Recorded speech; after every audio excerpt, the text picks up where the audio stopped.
მოგესალმებით, ეს გახლავთ გადაცემა შეკითხვა მოძღვარს და დღეს ამ გადაცემას წარუძღვები მე მღვდელი თეოდორე ფარნაშვილი და თუ სურვილი გექნებათ რომ დაგვისვით თქვენთვის სასურველი კითხვა და მიიღოთ შეძლების და გვარად ჩვენგან პასუხი, გთხოვთ დაგვირეკოთ ტელეფონის ნომერზე, რომელიც მითითებულია თქვენს ტელეეკრანებზე. დღეს კი რადგან მარხვის მეორე კვირია კი უკვე და შეძლების და გვარად ვცდილობთ რომ ვიმარხულოთ, ალბათ მართებული იქნება რომ ვისაუბროთ კონკრეტულად იმ მსახურებაზე კონკრეტულზე, რომელიც ყოველი მარხვის პერიოდში აღესრულება. კერძოდ მიცვალებულთა მსახურებაზე, იმიტომ რომ აქ კონკრეტულად მსახურებაზე არ ვისაუბრებ, რა თქმა უნდა, არამედ ზოგადად შინაარსზე მიცვალებულთა მსახურებისა. რადგან ყველამ კარგად ვიცით, ვინც მარხვას შეუდექით, რომ მოსამზადებელ პერიოდშიც, როდესაც ხორციელის შაბათი იყო, მაშინაც საყოველთაო მსახურება აღესრულა მიცვალებულთა ეკლესიებში და ასევე დიდ მარხვის მეორე, მესამე და მეოთხე კვირას, მეოთხე კვირიაკის შაბათებში, ანუ შაბათ დღეებში აღესრულება ხოლმე ეკლესიებში საყოველთაო მსახურება მიცვალებულთა. რატო ამახვილებ ყურადღებას საყოველთაო მსახურებაზე და ეხლა ვიაგიხსნით. საქმე ისაა, რომ არსებობს კიდევ კერძო მსახურება, როდესაც კონკრეტული მსურველი მიდის ეკლესიაში და კონკრეტული მიცვალებულისთვის შეიძლება სთხოვოს მღვდელს იმსახუროს ან წირვა, ან პანაშვიდი. მაგრამ რადგან ეს ჩვენს მიერ აღნიშნული მსახურებები არის საყოველთაო და მთლიანად მთელი ეკლესია ლოცულობს ამ დროს, ამიტომ სურვილი გაგვიჩნდა, რომ უფრო მეტი ყურადღება მივაქციოთ ამ შემთხვევაში მიცვალებულთა საკითხს. რადგან აი ეხლაც ამ შაბათსაც დადგება ეს დრო, როდესაც ეკლესიებში იმსახურებენ მიცვალებულთა მსახურებას. თუმცა ჩვენ და სამწუხაროდ ხშირად ჩვენ ბოლომდე ვერ ვიაზრებთ ხოლმე მიცვალებულთა შესახებ ბევრ საკითხს და ბევრი რაღაც კითხვებზე მიცვალებულთან მიმართებაში, მიცვალებულთან მიმართებაში პასუხები არ გვაქვს ხოლმე ბოლომდე. ეხლა ზარი შემოვიდა ეთერში და ჯერჯერობით მოусმინოთ და შემდეგ გავაგრძელოთ ჩვენი თემა. დიახ, გისმენთ? კი ბატონო, დამოცეთ მამა. მერთმა დაგლოცოთ შემოგეთ. მაქვს ესეთი შეკითხვა, მე თვითონ ეკლესიას ცხოვრობ. გაიხარეთ, მე თქვენს გაგაცლიეროთ და მეღუპა ახალგაზრდა ძალიან 44 წლის ძმა და სულ ესეთი თავში მიტრიალებს, აი მე თვითონაც ვგალობ ეკლესიაში ყველაფერი და ვცხოვრობ ისე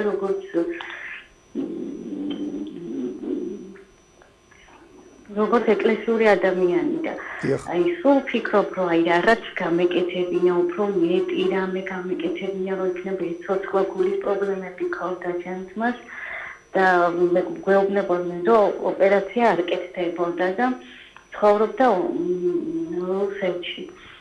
დრო ჩამომეყვანა მოტყუებით, ისიც ეკლესიურად ცხოვრობდა, რომ იქნებ საქართველოში მაინც უფრო განვითარებულია ეს პრობლემა, მოგვარებულია გულის ამღები, მაგრამ აქედანაც ეს ვერ მოხერხდა და ის სულ უკვე დიდი ხანია 2 წელი დამთავრდა და ის სულ თავში მიტრიალებს, რატომ ესე არ გავაკეთე, რატო მოტყუებით არ ჩამოვიყვანე. თქვენი კითხვა რაში მდგომარეობს, იქნებ უფრო დავაკონკრეტოთ. ცოცხლად ხო რა და აი წამი იქნება, წუთი იქნება, საათი იქნება, სულ ეს ტრიალებს ჩემს თავში.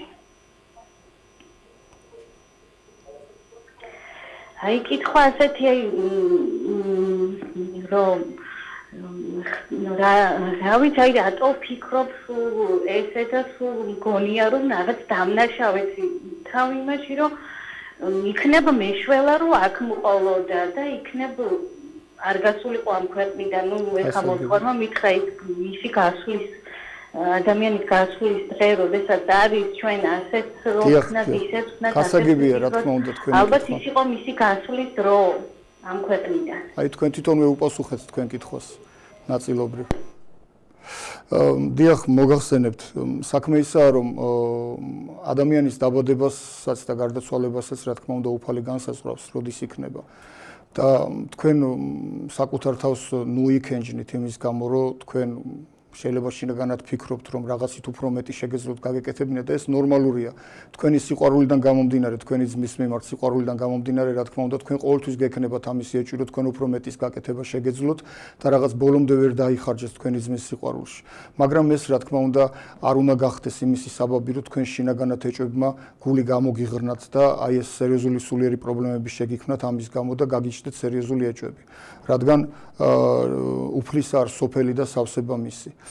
საქმე ისაა, რომ აი დღევანდელი ჩვენი თემა, რომელ თემასაც დღეს უნდა ჩვენ შევეხოს და მთლიანად უნდა ვისაუბროთ ამ თემაზე, ნაწილობრივ თქვენს კითხვასაც გასცემს, რა თქმა უნდა, პასუხს და თუ გულისყურით მოგვისმენთ, ვფიქრობ თქვენს კითხვაზე საკმაოდ ამომწურავ პასუხს მიიღებთ ამ შემთხვევაში.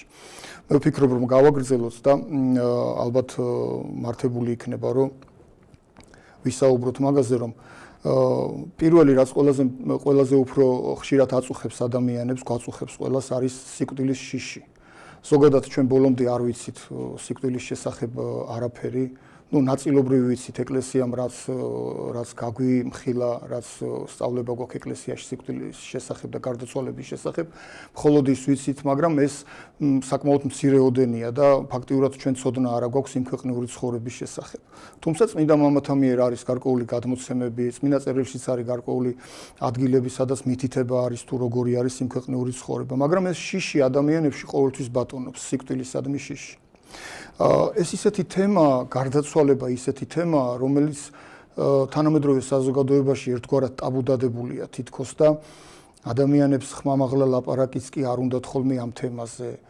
თითქოს რაღაცას კი სტიგმატიზირებულია ეს თემა და რატომღაც აი ერიდებიან ხოლმე ყოველთვის, რომ ბოლომდე ამომწურავად გამოვიკვლიოთ ეს საკითხი. რა იწვევს ამ შიშებს, რამდენიმე მიზეზი არსებობს იმისი, თუ რატომ არის ადამიანთა გული ასე განწყობილი სიკვდილისადმი და რატომ არის ასეთი შეშინება ადამიანების მხრიდან.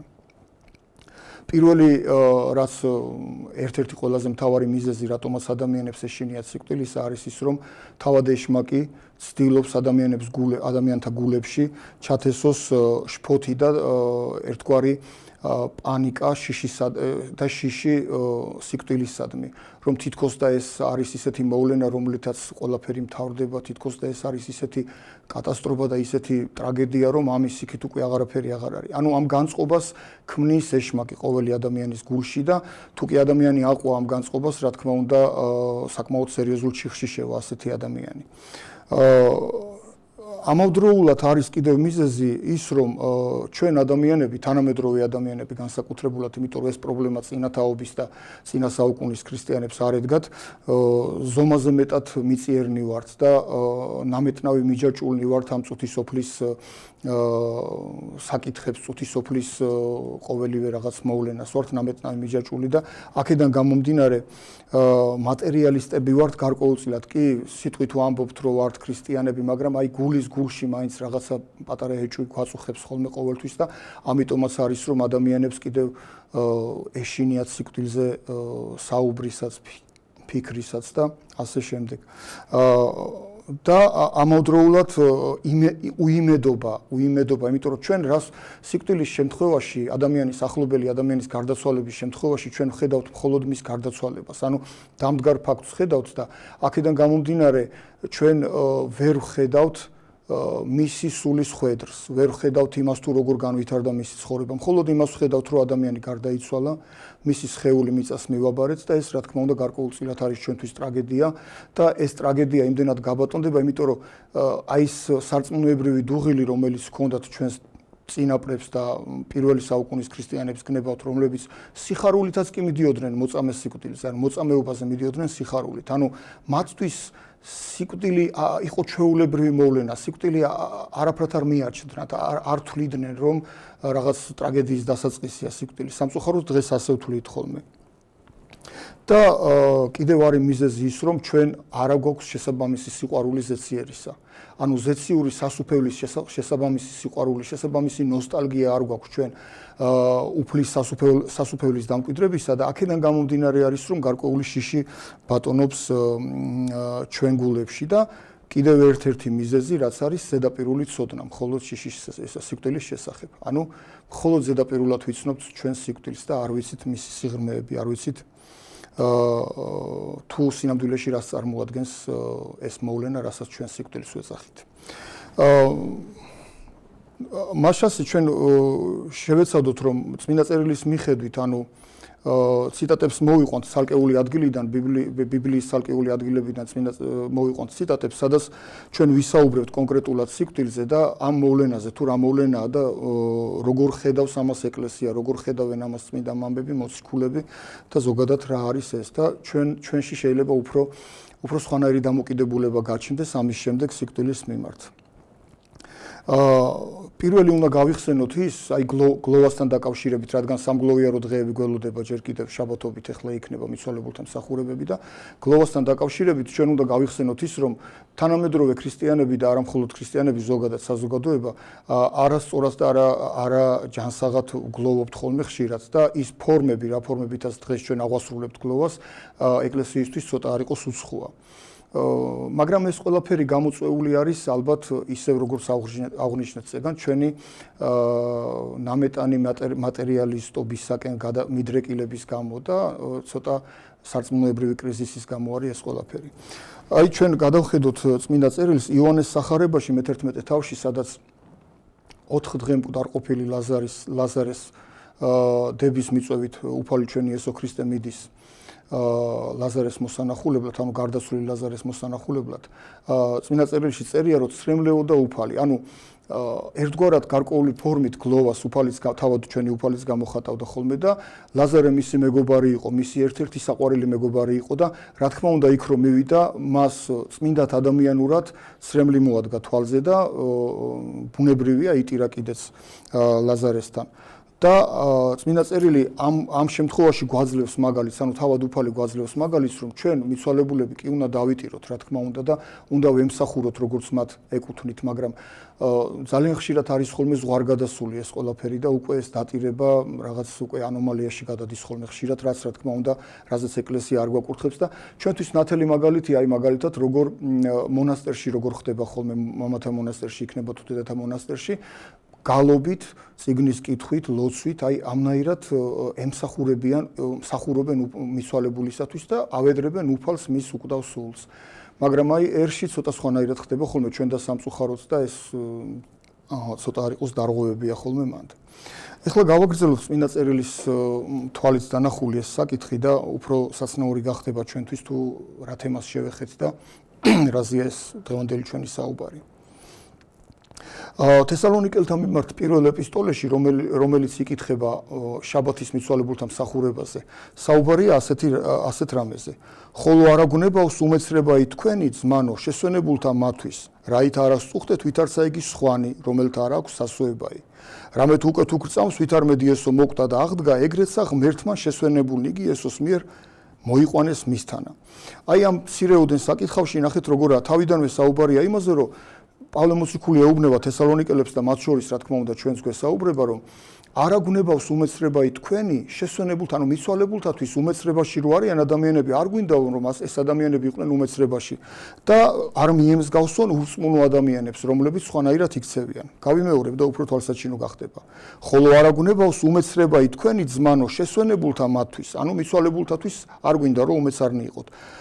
არას წუხდეთ, ვით არცა იგი სხვანი. ანუ ნახეთ როგორც აღმოჩნდა იმ პერიოდში ალბათ სხვები არაქრისტიანები ისინი ვინც ქრისტეს არ აღიარებდნენ და ცალკე სხვა რელიგიის მიმდევრები იყვნენ ალბათ ბუნებრივია ის ადამიანები განსხვავებულად გლოვობდნენ თავიანთ მიცვალებულებს. აი აქ პავლე მოციქული ეუბნება რომ არ გვინდა რომ თქვენ იმათ მიემსგავსოთ როგორც ჩანს იქ რაღაც არასწორი ხდებოდა რაღაც სხვას გადასული იყო და ამიტომ პავლე მოციქული მორწმუნეებს აფრთხილებს რომ არ აგუნებავს ისეთები რომ გახდეთ. რომელთა არ აქვს სასოებაი, ანუ ვისაც არ აქვს სასოება, ის ყოველთვის განსხვავებულად იგლოვს თავის მიცვალებულებს. ვისაც აქვს უფლის სასოება, რა თქმა უნდა, მიცვალებულთა შესახებ სულ სხვანაირად ფიქრობს და სულზე უფრო ზრუნავს ვიდრე ხორცზე, მაგრამ როდესაც ადამიანს არ აქვს სასოება, ის უფრო მეტად ზრუნავს იმ მიწერ საზრუნავებზე და ნაკლებ ყურადღებას აქცევს ხოლმე სულიერს. მეორე კორინთელთა ეპისტოლეში მე-6 თავში კითხულობთ შემდეგს. ანუ რაი შეტყვებაი არის ქრისტესი ბელი არისათანა, ანუ რაი ნაწილი უც მორწმუნესა ურწმუნოსათანა. ანუ აქაც აქცენტია გაკეთებული, რომ მორწმუნე ადამიანი არ უნდა მიემსგავსოს ურწმუნო ადამიანს თავისი ქმედებებით. მხოლოდ ის, რომ ხმამაღლა ვიტყვით, რომ მორწმუნეები ვართ, ეს რა თქმა უნდა არ არის საკმარისი, არამედ ჩვენი ცხოვრების წესით უნდა ვიყოთ მორწმუნენი და ცხოვრების წესი სწორედ თავისას კარნახობს და გვეუბნება იმასაც, თუ როგორ უნდა ვემსახუროთ ჩვენს მიცვალებულებს და როგორ უნდა მოიხსენიოთ მიცვალებულები, როგორ უნდა ვილოსოთ მათთვის და ყოველივეს კარნახობს და ზღვარს გადასული არაფერი არ არის ჯანსაღი და ნორმალური. კორინთელთა მიმართ პირველ ეპისტოლეში შემდეგს ამოვიკითხავთ. არამედ ვითარცა წერილს, რომელი თვალმან არა იხილა და ყურსა არა ესმა და გულსა კაცისას არა მოუხდა, რომელი განუმზადა ღმერთთან მოყვარეთათვის და აქ კორინთელთა მიმართ ეპისტოლეში პავლე მოციქული ამბობს, რომ თუ რა ხვედრია გამზადებული ადამიანთათვის, რომლებიც გარდაიცვლებიან, რომელიც ყურს არ მოусმენია, თვალს არ უხილავს და ადამიანს საერთოდ არ დაუნახავს. ასეთი რამ განუმზადა, ანუ სასუფეველზე აქვს საუბარი, თუ რამდენად დიდი ზეიმი განუმზადა გარდაცვლილი ადამიანის სულს უფალმა სასუფეველში. რა თქმა უნდა, აქ საუბარია ისეთ ადამიანებზე, რომლებიც მორწმუნენი იყვნენ და ისეთ ადამიანებზე, რომლებიც ღვთისმოსაობით ცხოვრობდნენ და სასუება ჰქონდათ ღვთისა, იმიტომ რომ ჩვენ შემდგომში რომ წავიკითხავთ იმ ადამიანების ხვედრი, ვისაც სასუება არ ჰქონდა და ვინც ღვთისმგმოვარნი იყვნენ, ასეთი ადამიანების ხვედრი აბსოლუტურად რადიკალურად განსხვავებულია და რა თქმა უნდა, ამასაც ამოვიკითხავთ შემდგომში. წმინდა წერილი სულ მუდმივად გვაფრთხილებს იმაზე, რომ ადამიანებმა არ უნდა ვიცხოვროთ ამაოდ, რადგან აუცილებლად დადგება ყოველი ჩვენგანის ცხოვრებაში დრო, როდესაც ნებისმიერი ჩვენგანი გარდავიცვლებთ. და აი ამაზე საუბრობს ფსალმუნები. დაღა თუ მებრ ხატად ვალს კაცი გარნა ამაოდ შფოთებს, რამე თუ იუნჯებს და არა უწყის ვის შეუკრიბოს იგი. ანუ ადამიანები, რომლებიც ამაოდ ცხოვრობენ,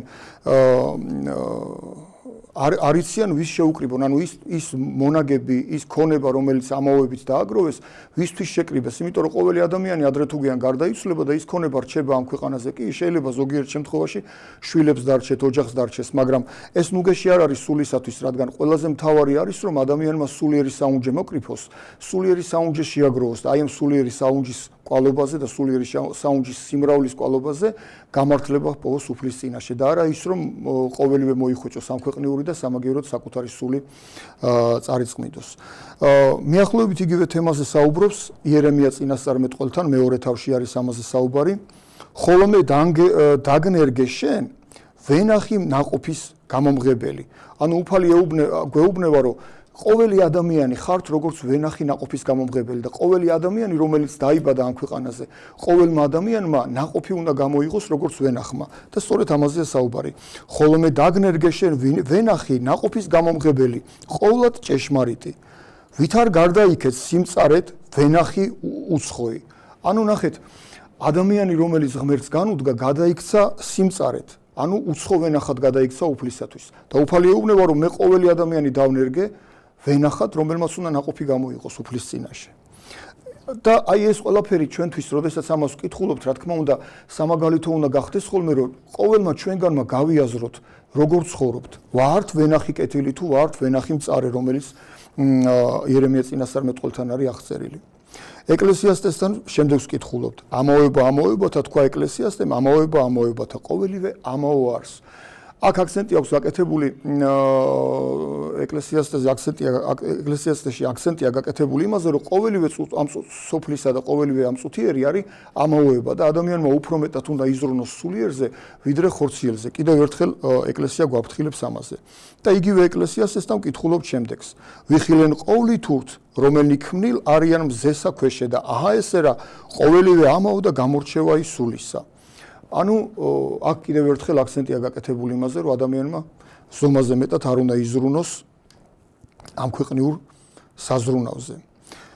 იმაზე რომ იმის შესახებ რომ ამ ქვეყნიურ საზრუნავზე ზომაზე მეტად ზრუნვა არ ღირს, ამაზე უფლის იგავის მეტყველებს დიდარისა და ლაზარეს იგავი გაგახსენდებათ ალბათ, სადაც საუბარია იმაზე თუ როგორ მოიხვეჭა მდიდარი, რომელიც საკმაოდ შეძლებული იყო, როგორ წარწყნდა, ხოლო ლაზარე, რომელიც ნამცეცებისაგან იკვებებოდა, რომელსაც არაფერი არ ქონდა, როგორ გამართლდა ღვთის წინაშე, მაგრამ აქ ქონების გამო არ იყო გამართლება, არამედ თვითონ ის ადამიანი, ეს მდიდარი, თავისი ქონება მას გადაეღობა სასუფეველის გზაზე, მან ფაქტიურად ვეღარ დაინახა ღმერთი, იმდენად უკვე ჩაეფლო თავის ამ ქვეყნიურ საზრუნავებში, რომ ღმერთის თვალსაწიერი დაკარგა და ამ შემთხვევაში ჩვენთვისაც მაგალითია, რომ ყოველი ჩვენგანი არ მივემსგავსოთ მდიდარს.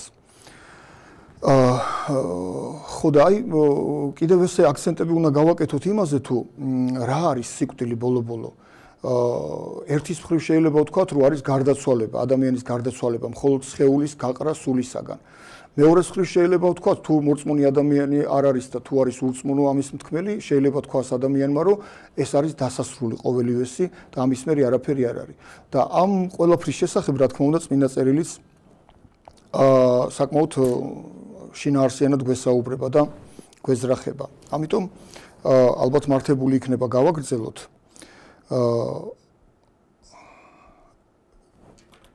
და ეხლა ზარი გვაქვს ეთერში, მაუწყეს რომ ზარი გვაქვს და იქნებ მოусმინოთ ზარს და შემდეგ გავაგრძელოთ ამ თემაზე საუბარი. დიახ, გისმენთ? დაგლოცე მამაო. ღმერთმა დაგლოცოს შემოკეთილი. დიახ, გისმენთ. დაგლოცეთ მამაო. ღმერთმა დაგლოცოთ, გისმენთ, მე მესმის თქვენი ხმა. აი, უფალოს შეგვიწყალენ, რატომ არის წყალთან დაკავშირებული? გაიმეორეთ თუ შეიძლება? უფალოს შეგვიწყალენ, ხომ ლოცულობთ და წყალთან რატომ არის დაკავშირებული? არა, თქვენ გინდათ რომ ლინგვისტური განმარტება გჭირდებათ სიტყვა შეწყალებისა? ხო, გასაგებია კი. წყალობაზეა აქ საუბარი. შეწყალება არის წყალობაზე, ანუ ნების უფლის მიერ შეწყალება, ადამიანის შეწყალება წყალობაზე არის. თვითონ წყალობას საფუძველი, თვითონ სიტყვის ფუძე წყალს უკავშირდება, იმიტომ რომ წყალი არის ის ნივთიერება, რომლის გარეშეც ერთ-ერთი ცოცხალი არსება ვერ არსებობს. ანუ შეუძლებელია ნებისმიერმა ცოცხალმა არსებამ ამ ბუნებაში, რაც კი არსებობს, რომ წყლის გარეშე გაძლოს. აქედან გამომდინარე წყალობის სიტყვა წყალობის ფუძე არის წყალი სწორედ. და შეწყალებაც სწორედ აქედან მოდის, რომ უფლის მიერ შეწყალება ნიშნავს იგივეს, აი მატერიალური თვალსაზრისით რო შევხედოთ, იგივეს ნიშნავს, რომ უფალმა თავისი წყალობით დაგვაპუროს და სიცოცხლის ენერგია და სიცოცხლის ძალა მოგვცეს. შეწყალება ამას გულისხმობს თავის თავში. ეხლა ჩვენი პირველი ნაწილის დრო დამთავრდა, ცოტა ოდენი ხანს შევისვენებთ და შემდეგ გავაგრძელოთ ისევ ჩვენს თემაზე.